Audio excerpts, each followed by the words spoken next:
su descontento hacia el gobernador Dorrego. ¿Quién va a ser el líder del ejército argentino, de los oficiales unitarios? ¿Quién va a organizar un cuerpo militar de tendencia unitaria para enfrentarse al gobernador Dorrego? ¿Quién fue su principal opositor? ¿Quién tomó la batuta, vamos a decir, de los unitarios? Fue este señor, Juan Lavalle, militar, el que va a convertirse en el principal referente de los unitarios, y que va a iniciar nuevamente o se va a volver a desatar una guerra civil en las Provincias Unidas entre, por un lado, las fuerzas unitarias, las tropas unitarias de Lavalle, contra las tropas federales de Dorrego. Dorrego, que estaba en Buenos Aires,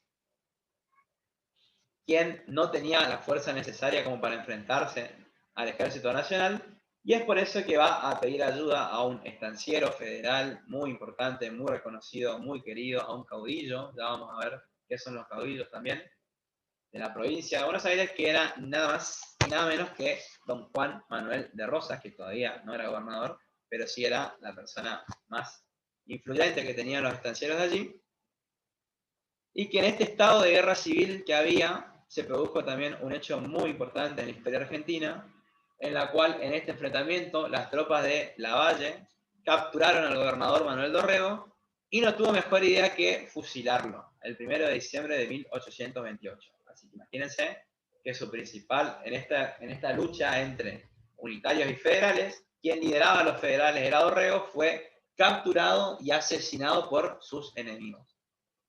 Imagínense, piensen en estas famosas grietas que se dicen en la política, lo que generó. Obviamente que ahí se declaró la guerra del... Va a tomar él la posta y se va a convertir él en el principal referente de los federales, quien va a organizar los ejércitos y a llevar la batuta, ¿no?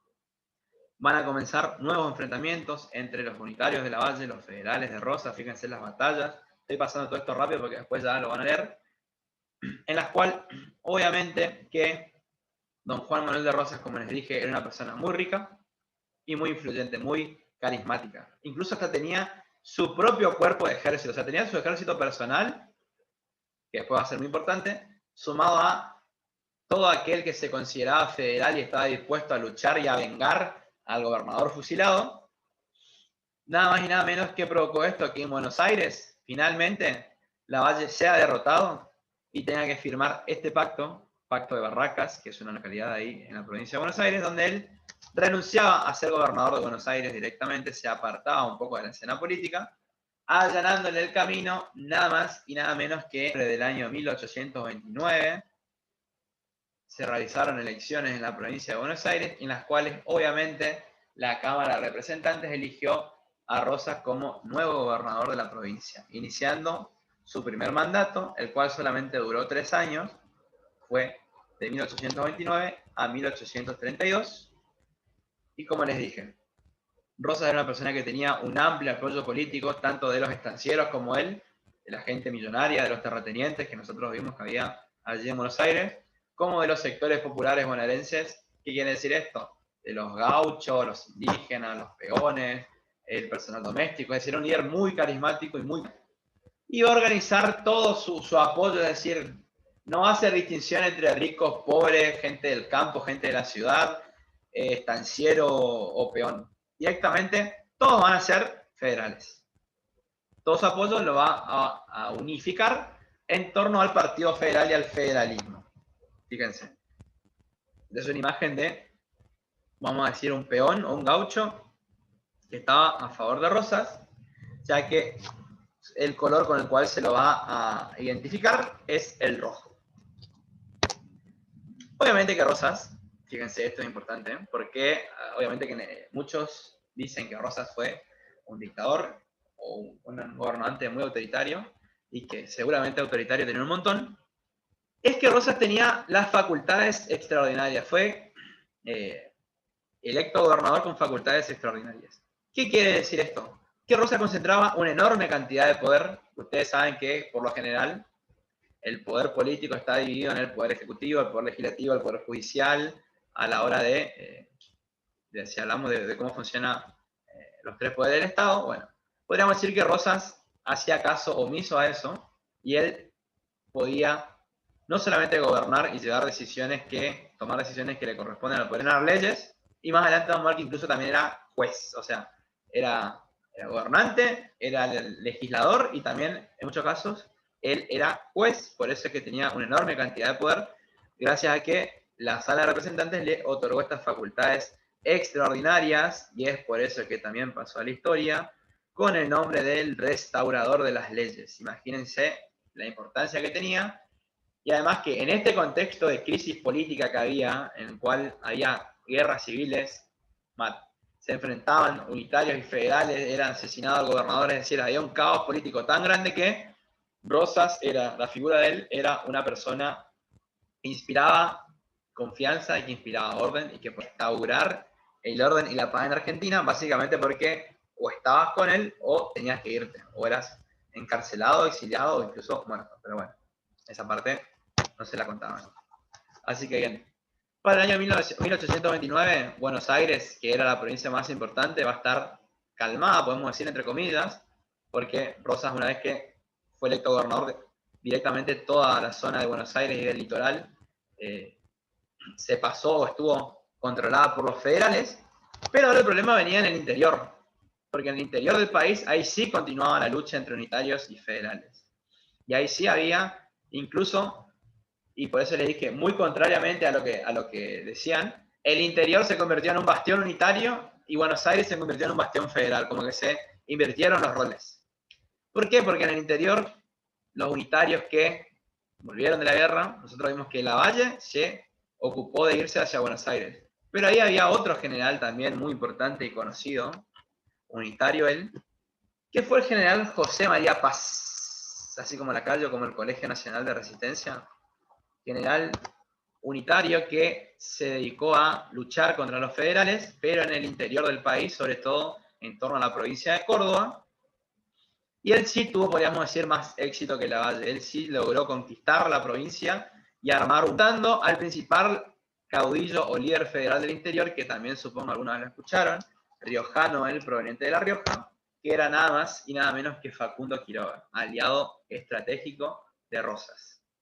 Así que si tenemos que hablar así como de antagonismos en esta época, tenemos Lavalle y Rosas, que estaban en Buenos Aires, Lavalle unitario y Rosas federal, y en el interior, es decir, Jujuy, Salta, Santiago del Estero, Córdoba, las provincias de Cuyo, estaba el general José María Paz en Córdoba, y el caudillo riojano Facundo Quiroga por el bando de los federales.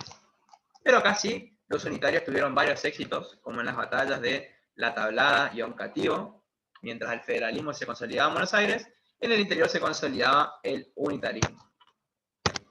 Tal es así que, fíjense, hacia el año 1830 se formó un bloque en el interior conocido como Liga Unitaria, tengan en cuenta este nombre, que va a desconocer la autoridad de Rosas, es decir, las provincias agrupadas dentro de la Liga Unitaria al mando de José María Paz van a desconocer la autoridad de Rosas en Buenos Aires, y paralelamente, ¿qué pasó? Del otro bando, del bando federal, las provincias federales, Buenos Aires con Rosas, Corrientes, Santa Fe y Entre Ríos, van a también agruparse en un principio se llamó Liga del Litoral y después se llamó Pacto Federal.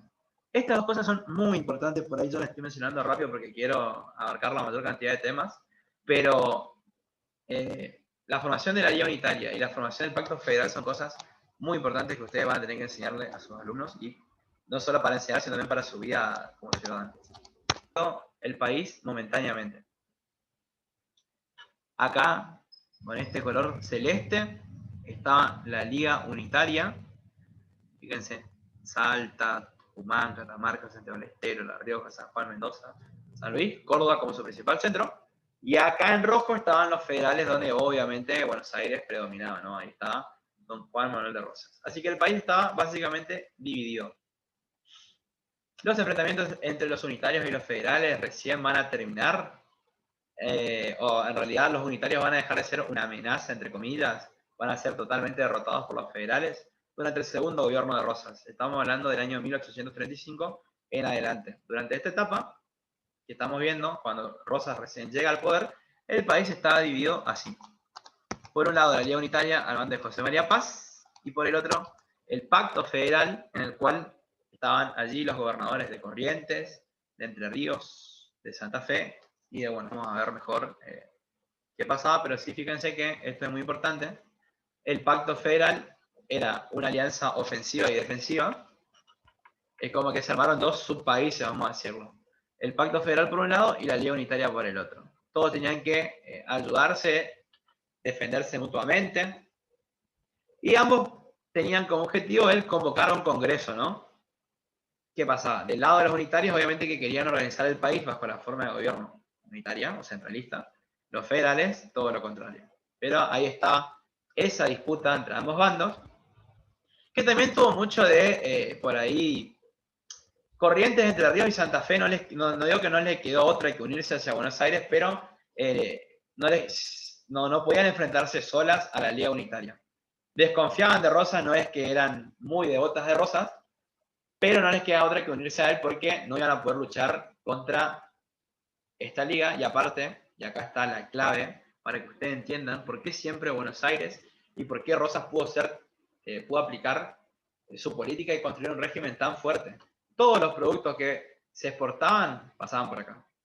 La Liga Unitaria no tenía cómo financiarse con los productos que venían a Chile o a Bolivia, sí, pero eran muy pocos, ni se comparaban con lo que Buenos Aires exportaba por su aduana. Toda esta zona es la región más productiva de la Argentina, desde el punto de vista de la ganadería y la agricultura, y Buenos Aires tenía la aduana, así que Buenos Aires a la larga iba a terminar ganando como sucedió efectivamente. Y encima de eso, tenían ahí un loco como era Juan Manuel de Rosas. Así que bien. Justo. Chicos. Con esto vamos a terminar este tema, que vamos a seguir la clase que viene hablando de Rosas.